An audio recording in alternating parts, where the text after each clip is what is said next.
Well, hello, everyone. I'm Patrick Brown, Executive Director of MACAE, the Michigan Adult Community and Alternative Education Association, and I'd like to welcome you to another episode of our MACAE Member Profile Series.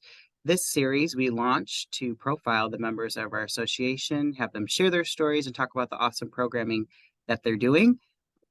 You can find all of our videos on our social media pages at MACAE Today on Facebook, Instagram, and Twitter. And you can also find a link to this recording as well as others on our website at www.macae.org. So without further ado, I would like to welcome our interviewee for today, Joel Hoppa. And Joel is the director at the White Lake Community Education Program. And so he oversees the adult and alternative education programming there and has a wonderful plethora of information to share with us today on all things adult and alternative education. So welcome, Joel. Thank you. So Joel, tell us a little bit about your Hoppa is a famous name in MACAE land as well as with community adult alternative education. But tell us a little bit about yourself, your background in education, as well as kind of what has led you to your current role that you're in today. Okay. I get asked this question at times, and I usually say I took the alternative route to alternative ed. As you alluded to, my dad, Paul, was a longtime teacher administrator here in Muskegon, and then one of his first retirement gigs was to be the adult ed consultant for Muskegon County, which then got him involved with MACAE, which he did for a bunch of years. Um, so myself, I went to after college. I wasn't really sure what I was going to do. I bounced around in college a little bit about what I wanted to major in and never really decided. In fact, I graduated with a bachelor's degree in interpersonal and public communication and a minor in management, which is a whole lot of nothing. And I ended up working in sales for about 3 years when I first got out of college, and worked for a small company in Grand Haven that serviced, and our main clients were schools. It was indoor seating, so mostly bleachers, repair work, renovation, that type of stuff. Did that for 3 years and I enjoyed it, but it was a small company, not much room for advancement, that kind of thing. So I looked to move, and I got into Baker College and I worked in admissions for 2 years. Enjoyed that. I enjoyed the work. The culture was not really a good fit for me, and was able to leave there and go to Muskegon Public Schools. And I worked with a very unique kind of a social experiment. It was a 6-year social experiment where myself, two others were assigned an entire class of seventh graders at Muskegon Public, and we worked with them very, very intensively to help them support them through middle school, high school, get them through high school graduation, and then into college. The focus was on college with this program, and they had a scholarship attached to our community college, to Baker College, or to Grand Valley. And so I did that work, loved it, loved working in the public schools, loved working with kids that needed the extra help and the extra support. I was able to stick around with Muskegon for about another year after that project ended. And then that was they didn't really have anything else for me to do. So I actually didn't have a job for about 6 months. And then I was hired here at White Lake to be their very first student support services person. They hadn't had the position before. Started out as a part-timer, quickly went to full-time. And then when there was some changes in leadership, I bumped around. They moved me into the role that I'm in now, which is being the principal of Duck Creek Learning Center, the alternative building, and then the director of adult education. So I was hired here in January of 2007, and I'm still here. So, and we have grown the program, changed the program.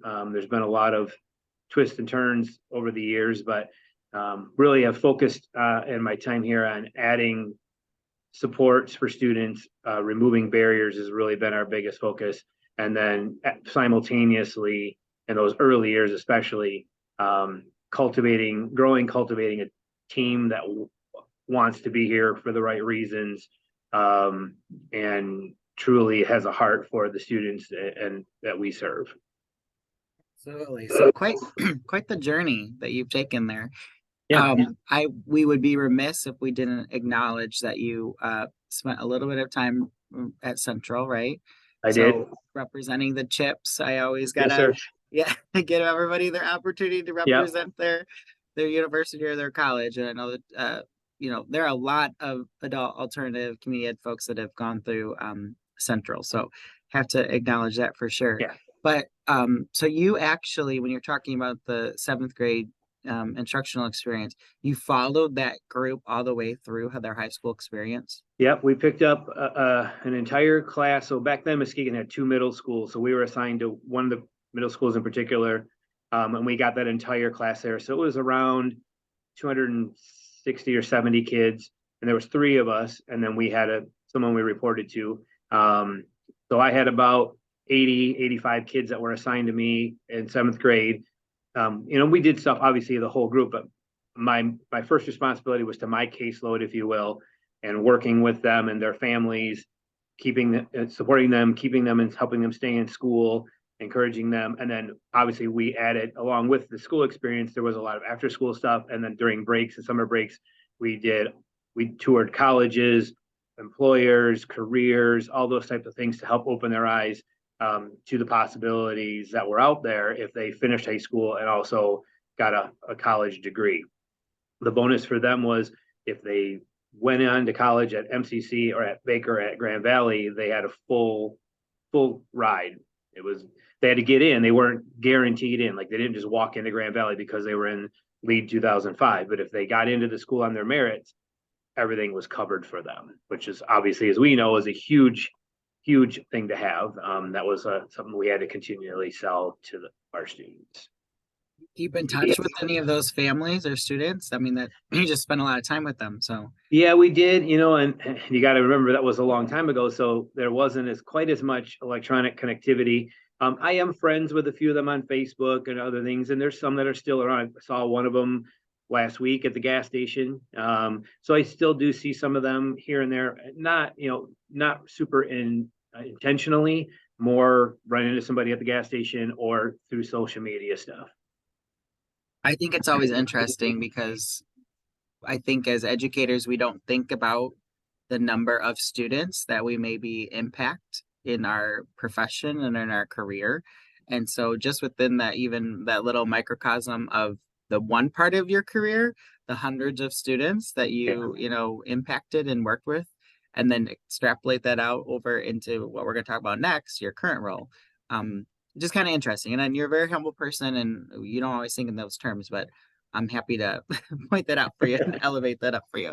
So tell us where are you at now? You talked about kind of this trajectory that Yeah. led you here. Tell us about your role at White Lake. Tell us about your program, your role there, and maybe some of the highlights of the Okay. program there. Well, yeah, like I said, I started in January of 2007. I don't remember the exact timing now, but within less than 2 years, I was in this principal role. Well, they didn't really call me a principal then, but I was the director of adult and alternative education at that point. I took over a program that was structurally fine, but there were a lot of opportunities for improvement. And one of the things that I really enjoy, just as a person in general, is improving things. And whether that's a system or whether that's organization, whatever it might be, I like to see what I can do to improve things. And so it didn't take long. When you're looking around here, there were things that I identified that I wanted to do differently. And back then, our first changes were really physical. I mean, we painted the building. And when I say we did most of it ourselves back then. We painted a lot of this building inside and freshened it up. We addressed what students could access for food during the day. I mean, when I got here, there was one junky vending machine. So we started making some steps towards how could we approach that. The furniture we had in the cafeteria, we changed that. This building was early childhood that I'm in at its last life before us. So there was huge Sesame Street characters painted on the wall. And it took me a while to get approval, but we got rid of those and we've replaced it. We call our building a Know How to Go building. So our building has been replaced with, when we had students do this work, college logos, career logos, military logos, and then along with the logos, there's information next to them in a frame that helps the student understand where that organization or school is, contact information, that type of stuff. We try to change the entire environment to reflect what we want, our end goal, which is to get people through high school and think about doing something else once they get out. So we did a lot of physical changes those first few years. And then kind of parallel and overarching, as I got more comfortable and understood, I realized that the team that was here wasn't really a team. There were a couple of people that this was not their best fit. And because of that, we're infecting some of the other people. So we had some hard conversations and we made some intentional moves. But we replaced people and we added people that want to be here. And so that has been the biggest impact on our program, has been getting a cohesive team of people who want to be here and do this work. And that has really changed the overall feel of the building, the environment, the climate and culture, more than any paint job could do, because then that allows us to build the relationships and be genuine with our students and give them a place that they feel comfortable to succeed. So kind of fast forward here on almost, approaching 20 years that I've been here or whatever, it's getting closer. We're now in a place where we have put in things to remove barriers. We have stability in the staff. We truly work together as a team. Yes, I'm in charge of this building and the program, but I don't believe in I don't know what you would say, a heavy-handed leadership style. Whenever possible, I like decentralized leadership. I like the teachers and all the staff to feel like they have a voice, and because I'm not a genius by any stretch. And one of the things I've learned over the years from doing this job is what can make me look smarter is by asking the people that I work with, what should we do in this situation? What do you guys want to do? When it comes to PD, what things do you want to learn about? And then it's my job to try to help to figure out how to give them what they need and support them and do as many things as I can for them to make their job as easy as possible. Because we all know adult and alternative ed is very challenging. Working with our students can be extremely challenging, extremely exhausting. So anything that I can do to support the staff and make their jobs easier is really kind of where I'm at these days. And because we've done that, I've got such a great team here. I'm able to do things like get away to go to MACAE meetings or go to conferences or do additional learning, or like yesterday we were together for an adult ed piece. I'm able to do that because I know things are going to be good back here because we've got such a great team. It really, as you talk, Joel, you really do capture the essence, I think, of the philosophy of adult and alternative and even the community ed model, that your building is an asset to the community, and the programming and the services that you provide are, really holistic.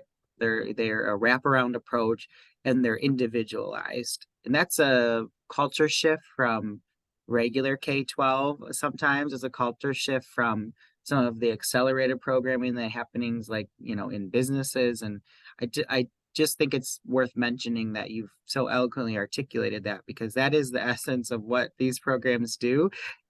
If someone were to walk into your building, I'm sure and you would probably say this, is that it would look a little different than what they might expect. What's happening, the learning styles that are there, the instructional delivery models that are there. I mean, I follow you guys on social media and you have such a loyal following, but the things that your teachers and your staff and the problem-based learning approaches and the strategies that they employ are quite different than maybe someone might experience. And yet those learners, those students, are really having a well-rounded experience. And so I just think that that's so cool that you talked about that. Yeah, and I appreciate that. But my old bosses, Brian Barber, and some people still remember Brian. He used to call us edupreneurs, which I think was a cool term, because we could try things and we could do things that maybe the traditional couldn't do. We fly under the radar a little bit, and I hate to say it like this, but for a lot of our students, these are kids that the traditional has washed their hands of. So we're able to really reach out, sit down with them in a one-on-one and figure out what it is they need. And again, they're removing barriers. Here we've got a washer and a dryer, we've got a shower, we've got full-time mental health support, there's usually 2 or 3 dogs in the building. We own one, and then my science teacher usually has at least one more with him. We have a clothing closet. We're now up to 3 meals a day, but trying to remove some of these barriers and help our students be the best they can be, you know, and that's knowing they're coming from some challenging situations when they're not here in school. So it has been awesome. And Brian's right. We are edupreneurs. One of the other things I really believe in and we've embraced here as a team is we try stuff. And if it doesn't work, that's okay. We don't, that's fine. And if it works, we just do more of that. And that's something our current boss, Tom Moore, has brought in is the idea of what should we be doing more of? What's not working? Okay, if something's not working, we won't worry about that. But if something is working, let's do more of that. So that's a question we try to ask as leaders of our group often is like, whatever we're talking about, how's things going? What is working? What should we be doing more of? Or what do you need me to do more for you? So, and it's the idea of rather than dwelling on the negativity or the things that hold you back, let's focus put energy into things that are working. Absolutely, absolutely. Brian Barber is one of those individuals that was usually right about most things, and we miss him very, very much Yes. in his leadership in this space, certainly. And I know that you were very close with him and carry on that history and that friendship and that legacy of his as well. So thank you for the things that you've done in that space too. Let me ask you, where do you see, our programming going forward in the future? You mentioned that you started in 2007, Right. so we're not going to talk about the R word or the Right. retirement Right. word. You still Right. got a long time, Joel. Six But years.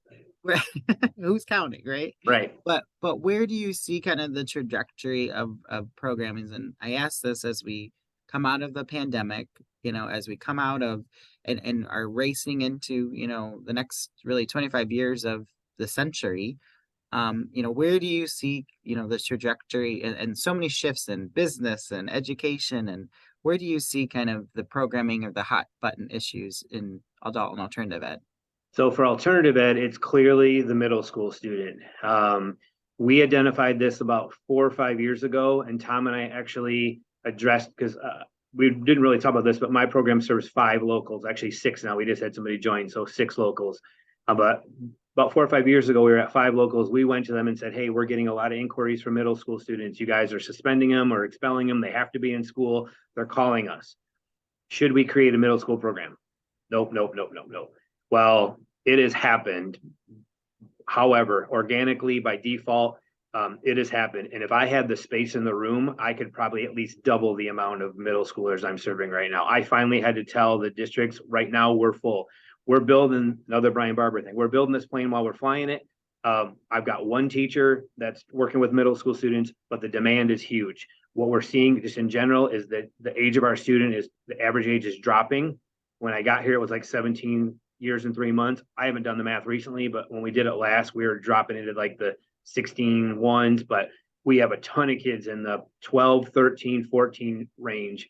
So where I see alternative going is the younger students. I think the pandemic, I think it's going to be this way for a while because of that 2 to 3 year blip from the pandemic with kids not really being involved in school. They don't know how to be in school. They've re-engaged at the traditional. It's not working, and they're looking for someone to take them. I see the middle school environment as one that we're going to be called on to try to address, which is going to be a challenge. We have no more space here and staffing, but that's where I see middle or the alternative going for sure. For adults, for us, it's a big challenge. We are serving a mostly rural area over parts of 2 counties. Public transportation doesn't exist. Wi-Fi in a lot of our areas is super challenging. What we're seeing, and I think a lot of people are seeing this as well, is the adults we are getting are very low. And Tom Moore has done an excellent job, in my opinion, trying to articulate this message out that the state wants to push on the idea of us getting adults done into college, but that's not the group we're seeing. The group we're getting is the really low ABE, can barely read, can not really struggle with math. That's where we're spending our time. So we're not getting students who come in and need a couple credits and are going to graduate. That's not what we're seeing. We're seeing that really low group that needs super intensive support, has a lot of work ahead of them to get to a diploma or a GED. They need to learn how to read and write. And that's not sexy. we get that from, the state. It doesn't make these flashy, cool looking jobs and this and that, but it is what it is. So for us as a program, our challenges are how do we best serve this really low level learner? And also, how do we get the low level learners to come into the program? We have struggled to try to figure out the right marketing tool, if that's what you want to call it, to get them to come in the door. Our numbers have dropped considerably over the last several years with how many we serve adult wise. And a part of that is we just don't have a big population density where we are. But I think also part of it is it's really hard to reach our students. My friend Oogie over at Kent ISD, he can put out a promotion and he'll have 100 people walk in the door that day. 100 people would almost be a pretty good year for me. So we've tried, billboards. We've done direct mailings. We've done radio ads. We've done YouTube spots. We've done gas station ads. It's just we're struggling to figure out how to reach the learners that are out there that we know need us, and get them through the doors. Absolutely. So to that point, Joel, where could someone who's interested in learning more about you and your program, where could they go to find information? Yeah, the best place would be WLACE.org, so White Lake Area Community Education.org. Our website is up to date and fresh with information. It'll give you the contact for our program. We also have a Duck Creek Learning Center Facebook page, which that focuses mostly on alternative ed, but that will get you can reach out to me through that web or through that Facebook page. And I do get that quite a bit. I'll be at home night, a weekend, someone will send a message through, on Messenger to me, and I'm able to just say, hey, can you, call the office? Here's the number tomorrow at this time, ask for this person, or this is when we reopen, or whatever, depending on the situation. But those would be the two best ways. So as we come to the end, what is there you've been a MACAE member for probably the same amount of time or so as you've been at Duck Creek. Is there a memory moment, and I asked this as in fall of 2023, MACAE is going to be celebrating its 40th anniversary. So we're trying to collect all these great things. What is there something that comes forward as being a proud moment of being a part of the association, or colleagues that you've enjoyed working with, or a project you've enjoyed working on? This is probably a little bit selfish, but I think it was 2015, I was awarded the Trailblazer Award from MACAE, and that was pretty awesome. And Tom Moore was my boss, was one that nominated me for that, which meant a lot. It was a proud moment for the program. It was a challenge because it was up at Boyne Mountain, which is a long way from here, as I would have liked to had the whole staff come. So we were able to get a few that were able to come. Because really, like pretty much any award, that really wasn't so much about me, but it was reflective of the work we were doing as a team and as a program and the things that we held valuable. So, it was coming off the heels of adding the shower and the laundry and doing some of these other barrier removals and supports and trying to find innovative ways to help our students be successful. So for sure, that was a cool moment to be able to be up there and be recognized by your peers and get to say a few things about the people you work with, because again, that really is, and you hear people talk about this, but it really is the truth. I'm just the one driving the ship, and my job is to try to make their jobs as easy as possible, which some days I think I'm successful and sometimes I think maybe not so much. But I think the essence of that award, Joel, is that you have a vision not only for where the program should go, but most importantly, have identified a singular or set or a couple of issues that your learners needed, and you were addressing those specific things. And so I think that's why you won the award, is that, you really have that, not only the long-term vision, but the short-term capacity to build the staff, put the resources in place to get there. So that's well deserved. Thank you. And like I said earlier, that's the fun part, is like doing the why and figuring out, like, because someone on the team will say, oh, well, this student's having this issue, or we're having this issue, what can we do about that? And we come up with some ideas, and then I usually get asked the question, can we do that? And sometimes I'm able to answer that and say yes, but sometimes I'm like, let me figure that out. Let's see what we can do. And that's how a lot of our innovation has come, is just by asking questions. And instead of defaulting to no, we can't do that, is trying to figure out how we can do that. Well, thank you, Joel, for your time. Is You're there welcome. anything else that you want to share about anything, or any updates or anything? Not at this point. I mean, I appreciate you, Patrick, and MACAE for everything you guys do for us in the field. You've been awesome. We talk about you all the time, but you do such a great job with all the details, and you always seem to know what we need and when we need it. And we really appreciate that. And we appreciate the strength of MACAE. You said it earlier, I've been around long enough that I've seen it go. It was pretty good. And then there was a couple of years where there was lean and there was some tensions. And I remember that pretty well. And we didn't have an executive director for a while. And, I'm just glad that we were able to come back out of that and get to the point where, we have that leadership. And it's just, I think it's really beneficial to have someone, because when you're in the field, you're getting pulled so many different ways. And I think it's really awesome to have you with your strong skill set being able to focus on what the people in the field need that are members of MACAE. So we appreciate you as well. Thank you. I appreciate that. We're definitely strengthened by the fact that we have 400 other professionals like you in the membership. Oh, almost 450, plus 130 different agencies doing this work. So I'm happy to serve as a conduit, but I'm more happy to be able to work with people like you and call you friends and colleagues in this space. So thank you for your time today, Joel.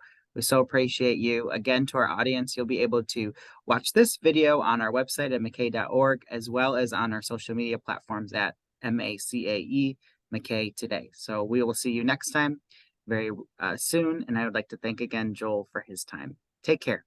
Bye-bye.